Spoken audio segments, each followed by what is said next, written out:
warahmatullahi wabarakatuh. Alhamdulillah pada hari ini saya Siti Kusmiati, saya CGP angkatan 11 yang pada hari ini akan mewawancarai Ibu Kepala Sekolah SDN 1 Karangmulya Kecamatan Kademora Kabupaten Garut terkait dengan permasalahan dilema etika dan rujukan moral dan serta pengambilan keputusan terhadap masalah yang terjadi pada SDN 1 Karangmulya yang sekarang akan saya wawancarai dengan Ibu Kepala Sekolah SDN 1 Karangmulya, yaitu Ibu Cucu Juwaria SPD. Assalamualaikum Ibu. Waalaikumsalam. Silakan duduk nih. Apa kabar Ibu? Alhamdulillah baik-baik saja. Baik-baik saja. Mohon maaf Ibu mengganggu waktunya. Saya mempunyai tugas Bu terkait dengan tugas saya demonstrasi kontekstual, di mana tugas ini saya harus mewawancarai kepala sekolah. Ibu, kepala sekolah yang akan saya wawancarai ada 3 dan salah satunya adalah Ibu. Mohon maaf diganggu waktunya Ibu. Ya, tidak apa-apa. Tidak apa-apa ya. Silahkan. Apa yang ingin ditanyakan? Baik Ibu. Ya, pertanyaannya pertama Ibu. Di sekolah ini Ibu sudah berapa lama Ibu menjabat menjadi seorang kepala sekolah? Kalau di sini Ya. dia menjelang 2 tahun. Kalau keseluruhan hampir 9 tahun. 9 tahun. Masya Allah ya Ibu. Pastinya berbagai macam masalah yang terjadi di sekolah sudah banyak mungkin Ibu ya. Iya. Dan Ibu sudah pastinya sudah terbiasa dan sudah tahu bagaimana cara solusi Ibu ya.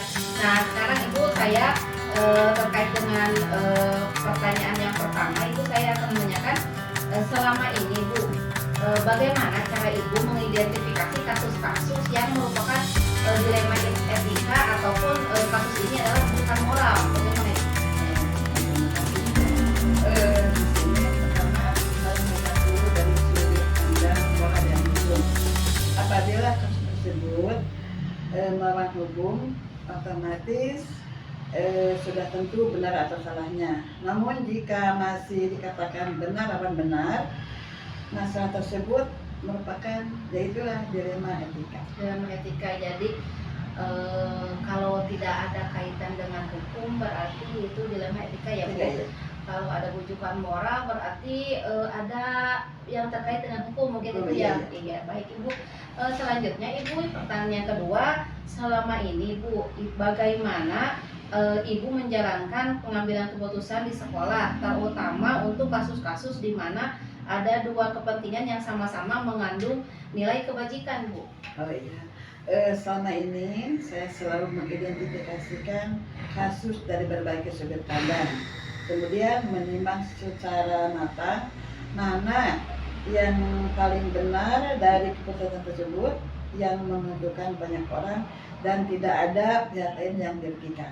Nah, alhamdulillah jadi Ibu sudah paham ya, ketika pengambilan keputusan tuh diusahakan Bu ya, tidak ada orang yang atau pihak yang dirugikan Ibu ya. Baik Ibu, pertanyaan yang ketiga, langkah-langkah atau prosedur seperti apa yang biasa Ibu lakukan selama ini Bu? Langkah-langkah yang dilakukan selama ini, pertama menentukan penyebabnya permasalahan dulu. Ya. Yang selanjutnya menentukan siapa yang terlibat. Ya. Terus menanyakan kepada orang terdekat, kemudian berdiskusi dengan warga sekolah, membuat beberapa solusi keputusan dan menimbang lagi dari berbagai sudut sebelum memberikan keputusan. Baik Ibu, jadi tidak bisa langsung Bu ya. Iya. Untuk mengambil keputusan itu dari segi berbagai macam pihak, mungkin harus ada informasi yang relevan Ibu mungkin ya, supaya Ibu bisa mengambil keputusan yang tepat mungkin Ibu ya. Baik Ibu. Ya, pertanyaan untuk selanjutnya Bu, hal apa saja yang selama ini merupakan tantangan Bu dalam pengambilan keputusan pada kasus-kasus dilema etika? Tantangan dalam keputusan pertama mencari keputusan terbaik, karena keduanya sama-sama masalahnya benar. Ya. Maka dalam pengambilan keputusan harus menguntungkan kedua belah pihak dan tidak merugikan salah satunya. Baik Ibu, jadi diusahakan tuh keputusan yang bijaksana mungkin Bu ya, karena di sini Ibu mau penyelesaiannya itu menguntungkan kedua belah pihak ya, tanpa ada yang dirugikan mungkin seperti itu ya Bu ya. Nah baik Ibu, untuk yang pertanyaan selanjutnya, apakah Ibu memiliki jadwal tertentu Bu untuk menyelesaikan kasus dilema etika, dan apakah Ibu langsung menyelesaikan di tempat atau memiliki sebuah jadwal untuk menyelesaikannya? Bentuk prosedurnya seperti apa Ibu yang dijalankan? Oh, iya. Untuk memutuskan suatu masalah apabila dikatakan ringan, bisa saya langsung putuskan. Namun kalau masalahnya berat, otomatis saya melakukan sesuai dengan langkah-langkah yang mana telah diputuskan, seperti yang tadi ya, menentukan dulu apa penyebabnya, menentukan siapa yang terlibat, menanyakan kepada orang yang terdekat, dan lain sebagainya. Baik Ibu, jadi semua pihak mungkin Ibu yang Ibu harus mencari informasi penyebabnya apa, terus siapa yang terlibat, sebagai mungkin sebagai bahan untuk Ibu mengambil keputusan yang tepat mungkin Ibu ya. Nah, pertanyaan selanjutnya Bu, adakah seseorang atau faktor keputusan adakah seseorang atau faktor-faktor apa yang selama ini mempermudah atau membantu Ibu dalam pengambilan keputusan dari kasus dilema etika ini Bu? Dalam mengambil keputusan ya, saya pasti selalu mengajak semua warga sekolah, terus stakeholder ya, yang peduli terhadap kondisi di sekolah, terus wali murid, orang-orang yang mempunyai kedekatan dengan orang yang memiliki permasalahan. Baik Ibu, jadi Ibu mengambil keputusan ini pastinya membutuhkan mungkin bantuan dari pihak-pihak yang bisa membantu, seperti kalau kasusnya tentang kedisiplinan, mungkin Ibu bisa mendatangkan pemimpin dari satuan pendidikan, seperti kalau kita di sini pengawas ya Bu ya. Iya. Terus kalau tentang rujukan moral, kalau ada kasus-kasus yang menjurus ke pelanggaran, mungkin dari hukum pihak kepolisian. Nah baik Ibu, luar biasa Ibu ya. Jadi Ibu hubungan dengan pihak-pihak stakeholder itu sudah terbiasa Bu ya. Oke Bu. Baik Ibu, ini pertanyaan terakhir Bu. Dari semua hal yang telah disampaikan, pembelajaran apa yang dapat Ibu petik dari pengalaman dan Ibu mengambil keputusan dilema etika? Pelajaran yang dapat diambil ya, khususnya bagi saya ya, jadi lebih bijaksana dalam menganalisis permasalahan, yang selanjutnya dapat mencari alternatif dan dijadikan pertimbangan bagaimana suatu keputusan itu yang tadi ya, yang sampai tidak merugikan pihak yang lain. Baik Ibu, luar biasa ya, pengalaman Ibu sudah sangat banyak Ibu ya, dan bisa menjadikan Ibu itu sosok seorang kepala sekolah yang tangguh, yang siap menerima apapun kondisi di sekolah ya, termasuk menghadapi permasalahan dengan guru, menghadapi permasalahan dengan masyarakat, dan Ibu juga bisa mengimbanginya untuk mencari solusi yang tidak memberatkan atau tidak merugikan salah satu pihak. Itu sangat bijaksana Ibu. Ibu terima kasih atas waktunya. Alhamdulillah untuk pertanyaan-pertanyaannya sudah dijawab dengan baik Ibu. Semoga Ibu tetap selalu sehat, dan kedepannya Ibu tetap menjadi sosok kepala sekolah yang menjadi sosok yang bijaksana Ibu ya, untuk menghadapi semua masalah, dan Ibu bisa memimpin dengan terus bijaksana Ibu ya.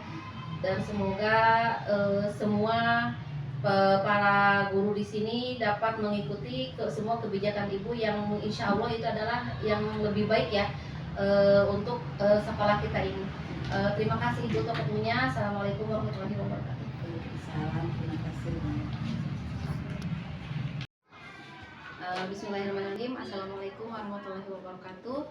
Saya Heni Siti Kusmiati, CGP Angkatan 11, Kecamatan Kadungora, Kabupaten Garut. Di sini saya akan mewawancarai kepala sekolah yang ketiga.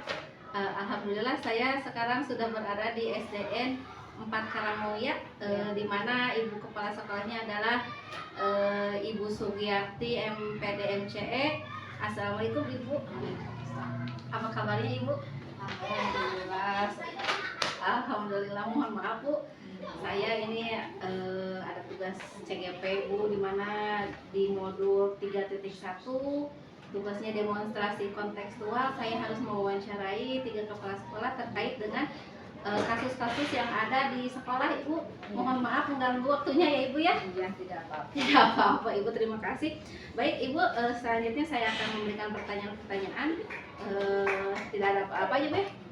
Baik Ibu, untuk pertanyaan yang pertama, selama ini Bu, bagaimana cara Ibu mengidentifikasi kasus-kasus, apakah ini termasuk kasus dilema etika atau rujukan moral yang ada di lingkungan sekolah Ibu?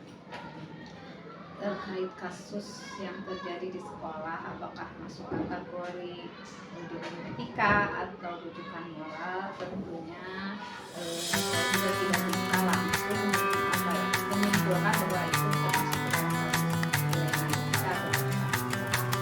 Dalam hal ini langkah awal saya mencoba dulu mengidentifikasi apa yang menjadi pertama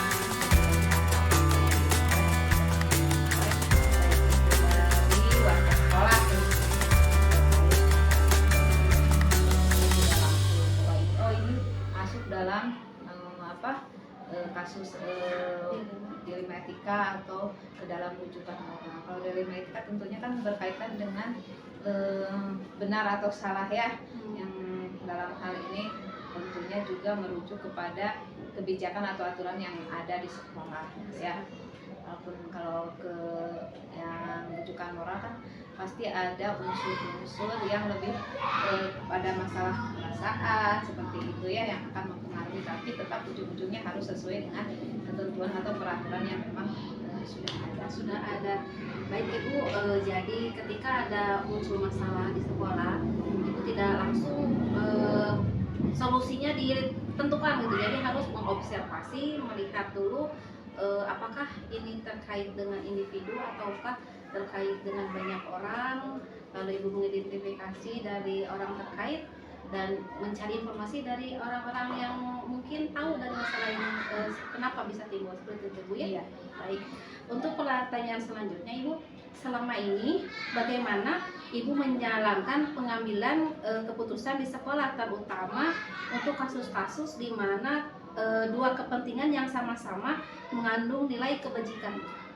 Kalau masalah itu, kalau dalam pengambilan keputusan terutama berkaitan dengan kebajikan, tentunya juga misalkan ya ada kasus di sekolah saya pada salah satu guru, tentunya kan yang dilakukan pertama adalah melakukan pendekatan secara individual ya, tidak langsung kita dibicarakan dengan guru-guru yang lain. Ketika kita sudah melakukan pendekatan individual, kemudian makan peringatan-peringatan, mungkin tidak langsung memberikan kebijakan atau keputusan kepada orang tersebut. Ada tahapan-tahapan, tentunya tidak langsung ngasih keputusan. Jadi ada peringatan, kemudian ada dibicarakan dengan yang ada di satuan pendidikan tersebut. Nah, ada masukan-masukan dari atasan atau dari pengawas lah seperti itu.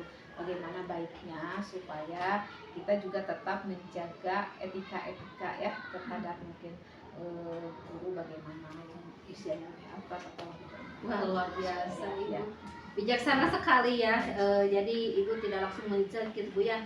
Jadi untuk pengambilan keputusan dilihat mungkin individu yang terkait ditanya. Terus kalau untuk supaya ada masukan-masukan, Ibu mengajak mungkin warga sekolah mungkin ya, supaya Ibu nantinya dapat mengambil solusi yang bijaksana, tidak ada yang dirugikan seperti itu ya Bu ya. Baik Ibu, untuk pertanyaan selanjutnya, langkah-langkah atau prosedur seperti apa yang biasa dilakukan selama ini Ibu? Langkahnya kalau ada masalah seperti itu ya tadi saya coba mengamati dulu, melihat dari kejauhan, kemudian kalau memang sudah terlihat bahwa fakta-faktanya, data-datanya bahwa itu perlu kita tangani, ya kita melakukan pendekatan secara individual, kemudian kita berikan peringatan, kita kasih pembinaan mungkin ya secara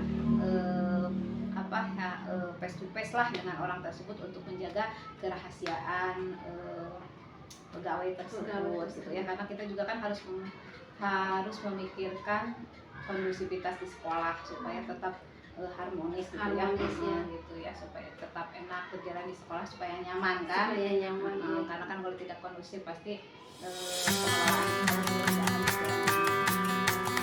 ya biasa. Kalau ini tidak bisa saya selesaikan di tingkat sekolah, kita memintakan uang kepada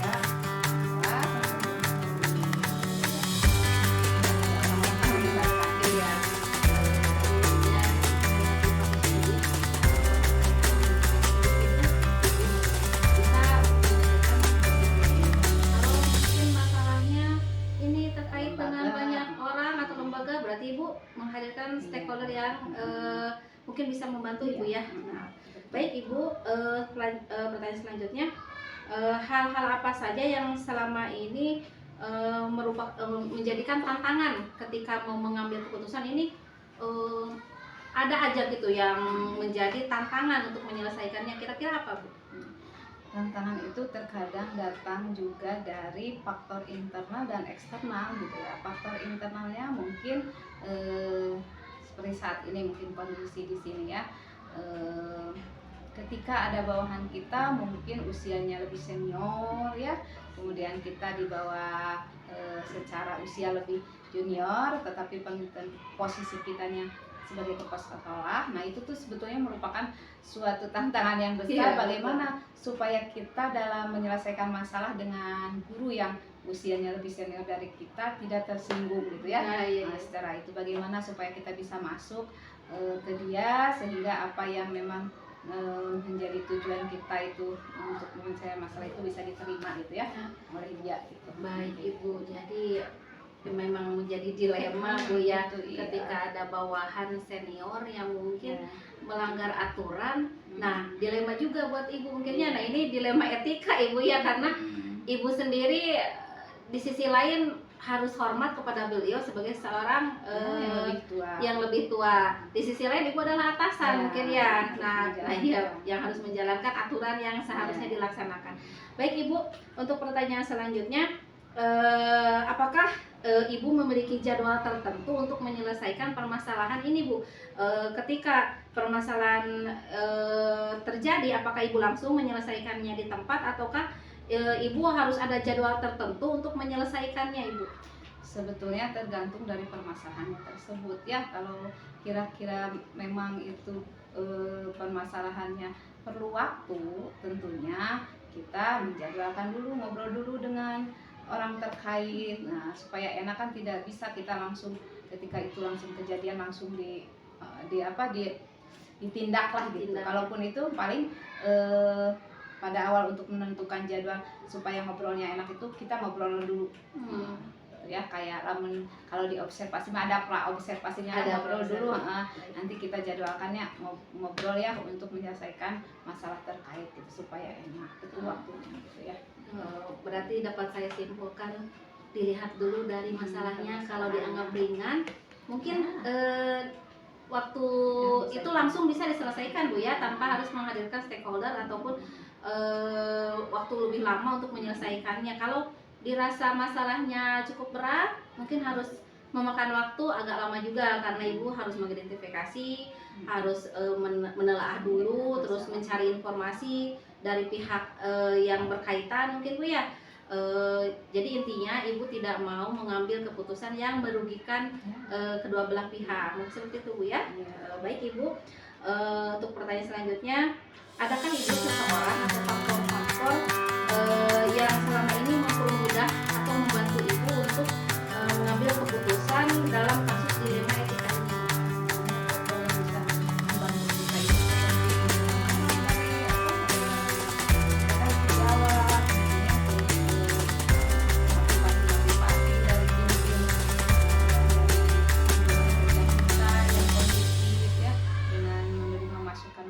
Assalamualaikum warahmatullahi wabarakatuh. Bertemu lagi dengan saya Heni Siti Kusmiati, CGP Angkatan 11 Kecamatan Kadungora, Kabupaten Garut. Alhamdulillah hari ini saya sudah ada di SDN 2 Kadungora yang mana hari ini saya akan mewawancarai Bapak Kepala Sekolah SDN 2 Kadungora, yaitu Bapak Cecep Taryaman SPD. Untuk selanjutnya kita langsung saja kepada beliau.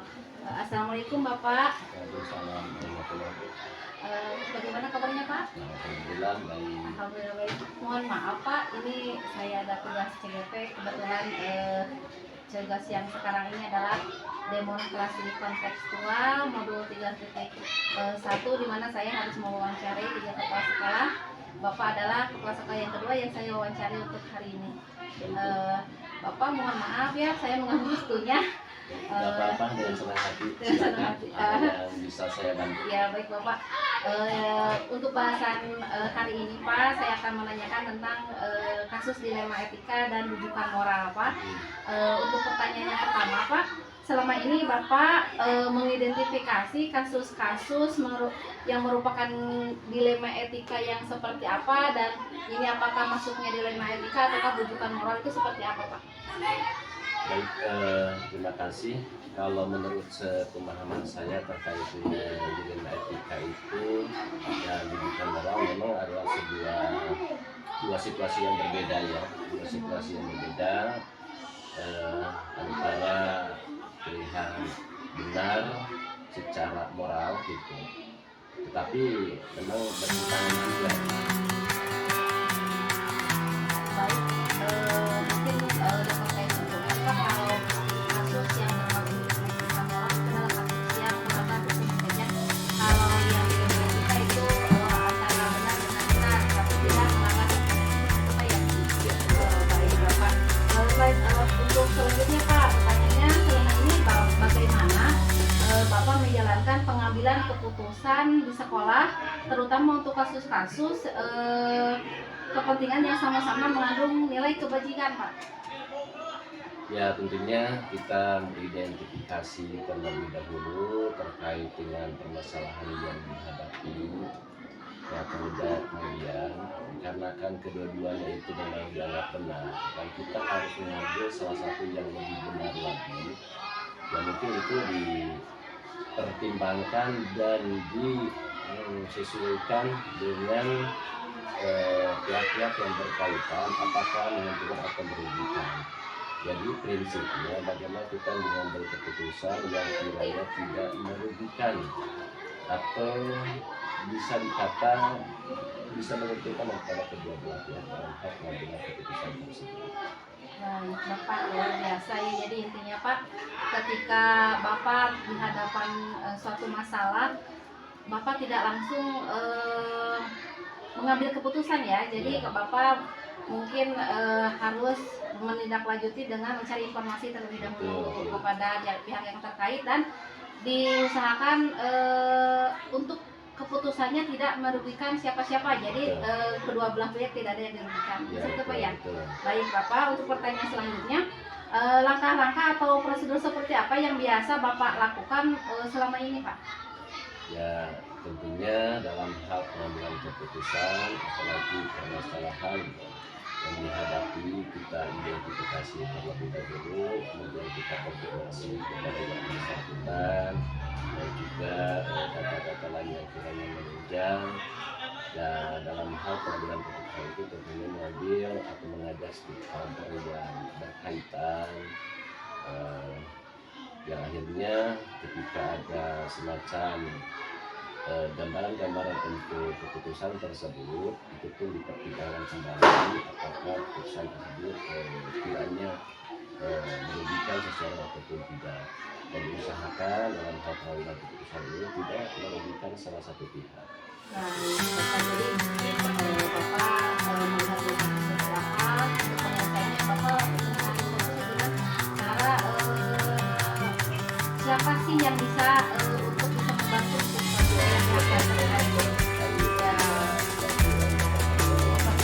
supaya Bapak dapat keputusan yang bijaksana, yang tidak ada yang lebih tepat, tidak ada yang bisa membuat saya.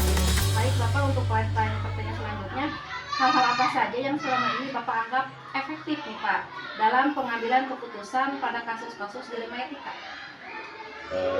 untuk lebih efektifnya ya tentunya kita mengkajian lah terlebih dahulu. Setelah itu kita konfirmasi yang dianggap bermasalah tersebut, kita musyawarahkan bersama, dan kalau memang memungkinkan kita membutuhkan tim ahli, kita mengajak untuk duduk bareng untuk mengambil keputusan yang lebih efektif lagi. Untuk itu gambaran secara efektif. Luar biasa Pak, jadi Bapak menghubungi pihak-pihak yang terkait, lalu kalau ada yang namanya dengan penting nggak ini menghadirkan orang yang kompeten mungkin gitu ya, supaya Bapak dapat mengambil keputusan yang tepat mungkin pas itu ya. Baik Bapak, untuk pertanyaan selanjutnya, hal-hal apa saja yang selama ini merupakan tantangan Pak? Tantangan dalam pengambilan keputusan Pak, tantangannya apa Pak kira-kira? Tantangannya ya ketika itu benar dan ini benar, ya memang kita mesti mengambil keputusan yang lebih benar lagi. Itu memang membutuhkan pemikiran yang cukup ekstra dan juga pertimbangan-pertimbangan yang juga cukup ekstra pula. Namun yang pada akhirnya ya kita harus bisa mengambil keputusan yang terbaik, yang kiranya memang kita harus bisa menghadapinya. Jadi dalam hal mengambil keputusan yang terbaik, yang kiranya memang kita harus bisa menghadapinya. Jadi dalam hal mengambil keputusan kita benar-benar tapi ini mesti kita dianggap sebuah permasalahan, nah itu Iya. menjadi sebuah tantangan. Tantangan ya. Jadi kalau benar-benar wah kita harus pintar-pintar Pak ya, mana yang harus diambil supaya tidak merugikan banyak orang mungkin seperti itu Pak ya. Jadi ini kaitannya dengan individu, ini kaitannya dengan banyak orang, jadi kita tidak boleh merugikan orang lain yang lebih banyak mungkin Pak seperti itu ya. Yang pada akhirnya ya kita harus cerdas-cerdas dalam hal berkomunikasi. Komunikasi. Berkomunikasi Baik, itu efektif kuncinya seperti Pak ya, apa, komunikasi gitu. ya, kuncinya harus baik Pak ya. Hmm. Baik Bapak, pertanyaan selanjutnya, apakah Bapak memiliki jadwal tertentu Pak dalam menyelesaikan masalah tersebut? Apakah langsung menyelesaikan di tempat ataukah Bapak memerlukan waktu untuk menyelesaikan masalah dilema etika ini Pak? Yang namanya sebuah kasus ataupun permasalahan yang tentunya harus segera kita tindak lanjuti untuk diambil keputusan yang terbaik. Ketika kasus-kasus ataupun permasalahan yang hadapi yang ada tinggal ya langsung saja di tempat itu. Ataupun ketika ada hal yang jelas yang kita pertimbangkan membutuhkan informasi termasuk korelasi dengan siapa yang terlibat dalamnya. Kita harus bisa mengambil keputusan yang terbaik. Jadi ketika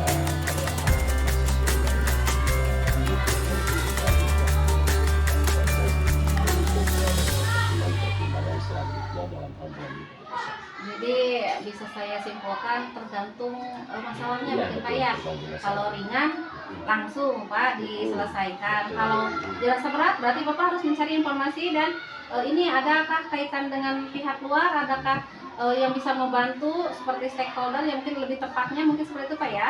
Baik Bapak, untuk pertanyaan selanjutnya Pak, adakah seseorang atau faktor-faktor yang selama ini mempermudah atau membantu Bapak dalam pengambilan keputusan dalam kasus dilema etika ini Pak? Tentunya banyak ya yang mempermudah dalam hal penyelesaian kasus dilema etika, dilema etika moral ini. Ya seperti rekan kerja juga membantu, bisa diajak bicara. Baik Bapak, ini untuk pertanyaan selanjutnya, adakah seseorang atau faktor-faktor yang selama ini mempermudah Bapak untuk mengambil keputusan dalam kasus dilema etika? Memang yang saya alami terkait pengambilan keputusan dilema etika ataupun jurusan banyak juga ya yang paling pokok itu